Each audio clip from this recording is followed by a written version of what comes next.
19h40, suivi d'Arvit, Hashem. Donc, parachat de la semaine, parachat Matot. Donc, on avait parlé hier des Gad, des Reuven. Mais il y a une tribu qu'on a oubliée qui est partie avec eux, c'est Hatsi Shevet Menaché, la moitié de la tribu de Menaché. Alors, j'ai vu hier un midrash très intéressant. Ce midrash, il dit qu'en réalité, pourquoi la moitié de la tribu de Menaché? On n'a jamais vu ce lien là de Hatsi Shevet. C'est la première fois dans la Torah qu'on voit une tribu coupée en deux.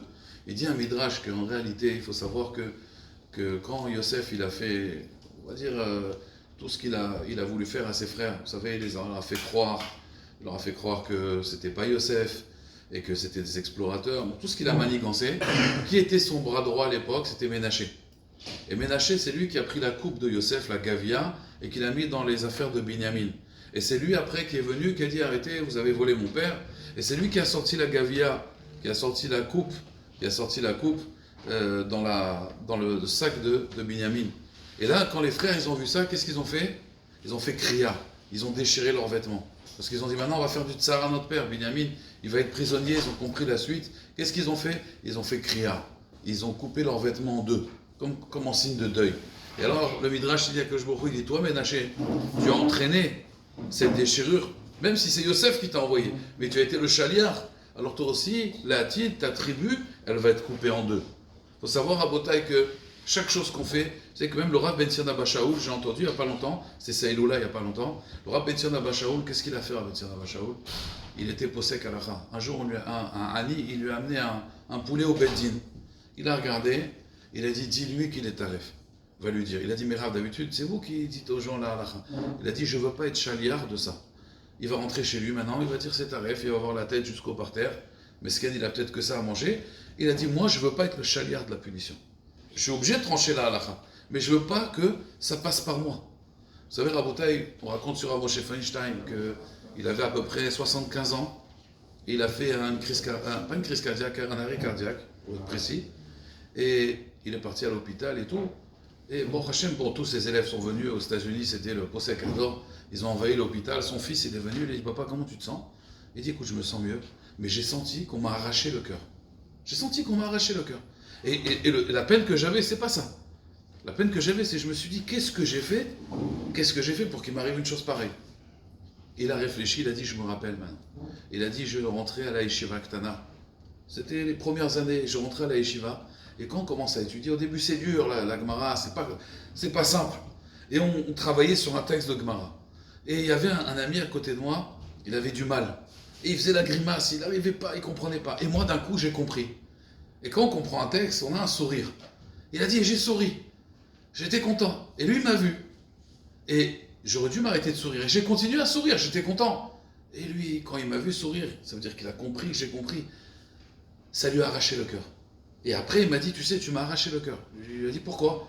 Il dit, parce que moi, je ne comprenais pas. Et toi, je t'ai vu, ça y est, tu as tout compris, c'était limpide. Tu m'as arraché le cœur. Il a dit, mais si ça m'arrivait ça, vous imaginez peut-être 60 ans après, Kadosh Baruch Hu, des fois, Shalom, on fait du tsahar à quelqu'un. Hein. Même un tsahar comme ça, bien sûr, lui à son niveau. Le Razonish, on dit que des fois, il priait Beyachid, Mincha Arvit. Il y a un gaba, il lui a dit, Vodarav, on n'est pas Mincha Arvit, priez Beminyan. Vous êtes un mauvais voisin, Shachenra. Il lui a dit non. Il lui a dit, moi, je reçois du monde. Et si maintenant je vais prier Beminyan, les gens, ils vont attendre. Et moi, je leur fais du tsahar parce qu'ils attendent. Il a dit, je préfère. Moi, je prie Beyachid, mais je leur fais pas du tsahar. Le tsahar, c'est quelque chose de terrible. Pendant les 3 semaines, on est là à réparer justement ces fautes-là de sinatrinam. C'est ces fautes de haine gratuite où on a causé du tsahar, où on a déchiré, Bémet. Et je vais terminer par une dernière anecdote, une anecdote qui m'a beaucoup touché.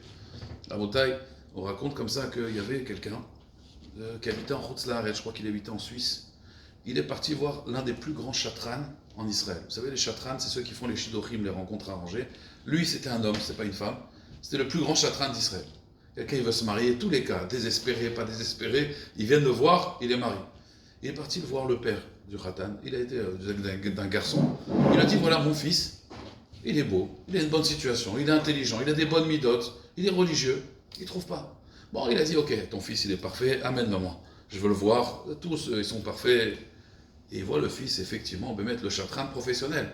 Il dit, celui-là, normalement, moi, je te le marie En 2 mois, je te le marie. Il a dit, tu n'y arriveras pas, tu verras. Bon, on va voir. Et il lui fait une rencontre. La rencontre, il rappelle le soir le garçon, oui, très bien, la fille, elle me correspond, impeccable.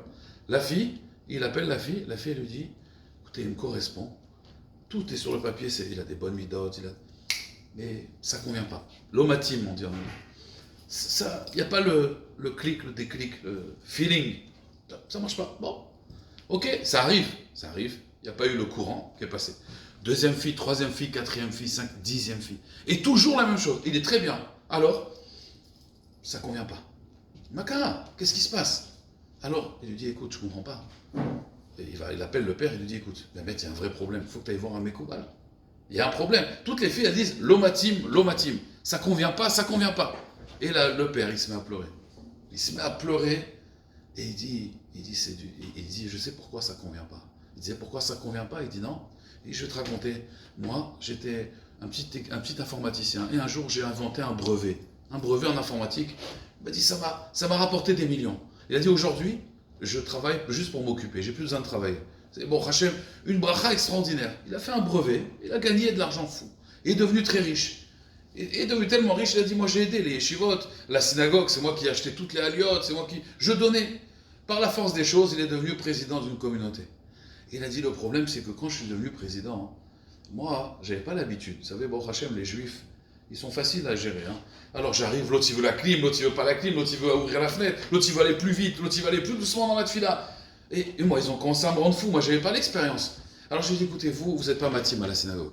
Et j'ai commencé à les renvoyer. Il a dit, j'ai renvoyé à peu près la moitié de la synagogue, et je leur disais toujours quoi? Toi tu corresponds pas, toi tu corresponds pas, toi tu corresponds pas. Il a dit, j'ai fait ça quand ma femme elle était enceinte de mon fils. Il a dit, aujourd'hui, je vois Hachem, il me met dans la tête. Qu'est-ce qu'ils disent à mon fils? Tu conviens pas, l'omatim. Abotai, un tsahar, la tribu de Ménaché, quand il a fait ça, imaginez-vous, c'est des siècles après, des centaines d'années après, on voit que sa tribu, elle va être coupée en 2, parce qu'ils ont fait crier à cause de lui. Combien on doit faire attention à Abotai? Bien sûr, quand c'est pas justifié de faire du tsahar comme ça, hinam, quand c'est pas justifié, qu'on aurait pu éviter ce tsahar-là, il faut faire attention, il faut être nizar, et bien Hachem, ça réparera les 3 semaines. D'accord.